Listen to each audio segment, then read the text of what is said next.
Well, first of all, Commissioner Sheirer, let me agree with you. There is no way that we can thank both those who gave their lives and the thousands of others who rallied to the cause on the 11th, who, as all three of you have said, saved so many people that otherwise might have perished on that day. And so to all of you and to all who you know and to everyone who's involved with it, and I do feel an enormous debt of gratitude and thanks. And I also agree, Commissioner Von Essen, that we ought to try to, our work ought to be tried to put in the context of 9/11, which is why we tried to recreate at least some of what happened on that day. And to you as well, Commissioner Kerik, who I'd like to begin with, I do believe your desire to make certain that we provide the resources. I think you said the ammunition to fight the war, which I presume means the resources altogether. And I'll just say at the outset, one of the concerns that I've got is that I see that we're not doing that. I mean, for example, we all know on that day that in a horribly tragic and perverse way, as a consequence of there not being a lot of live casualties, our hospitals weren't overtaxed. And the American Hospital Association, the GAO, is saying today that we're nowhere near close to being able to fight a biological war, deal with the aftermath of a biological attack. Not even close. And, you know, so there's evidence, and I could cite others, I'm sure you could as well, where we're talking, but we're just not, we're not ponying up the resources necessary to get the job done. We thump to the wall and say, well, we can't do that, and maybe we'll get lucky and they won't attack us again, which is, I think, what got us in many ways in trouble before. Let me ask you, Commissioner Kerik, in your, I guess at page 3, you talk about the city through OEM had coordinated plans for many types of emergencies, and those plans are tested frequently. On the drills and exercise, you talked about chem bio, mass transit, against the mass transit system, actual emergencies like blackouts, building collapses, storms, plane crashes.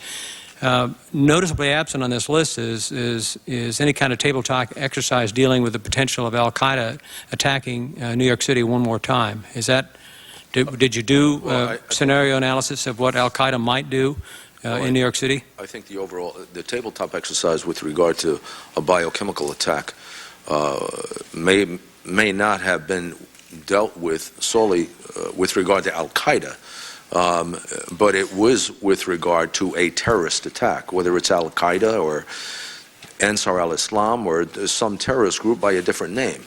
And they were, you know, in all of the other things that we prepared and practiced for, we're in the same vein, the same mindset. When you're talking about a plane crash, you're talking about a plane crash in the city itself?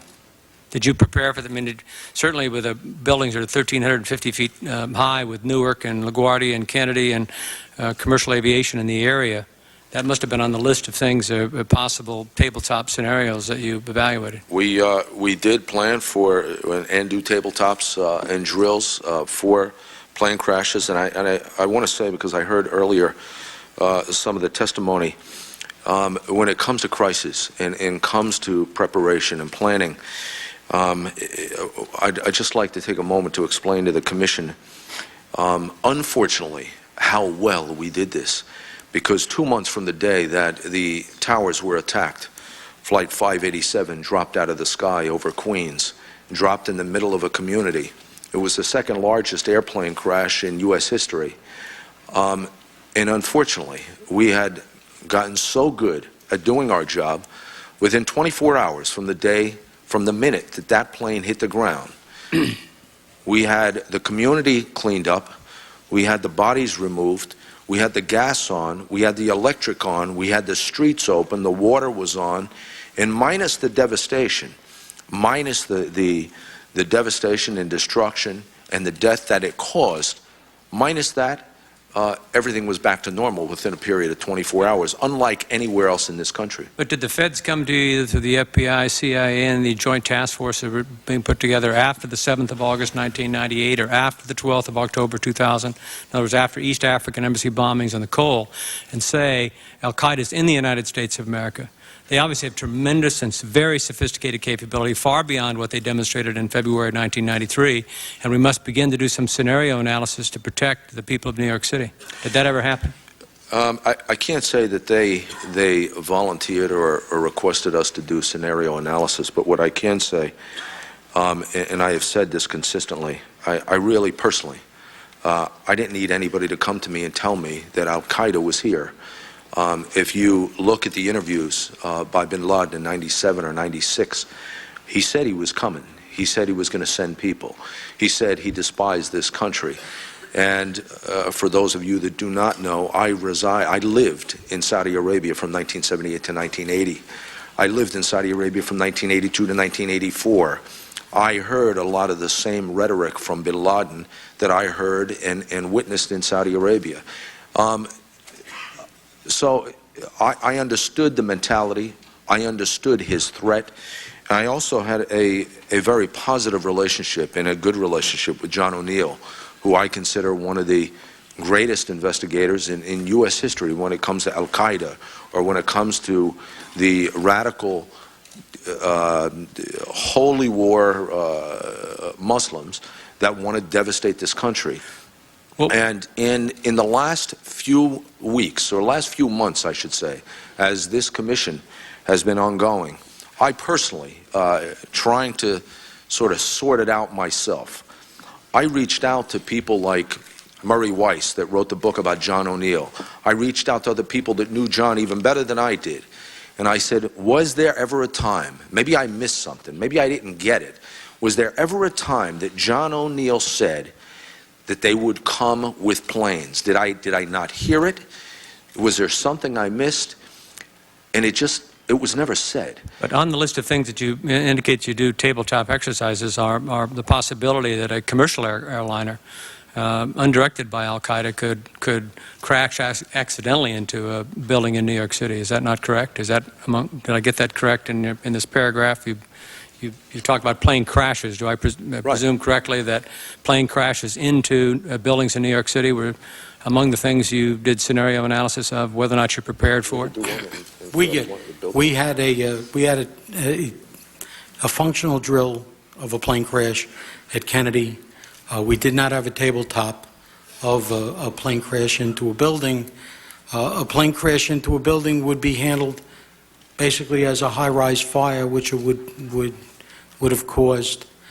We received no information from anyone that I was aware of. No, but I mean, just the only information you need is to get a lot of planes taken off from LaGuardia and a lot of planes taken off from Kennedy and a lot of planes taken off from Newark. Were among the things that you did as you did possible problems in New York City, say one of these planes could crash into one of these 1,350 feet planes, because a lot of us when the first plane hit thought it was an accident.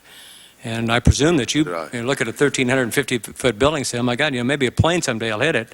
And I wonder if did you do scenario analysis we did not analyze, is your communication system going to be capable of handling the job? Do you have a good evacuation system in place?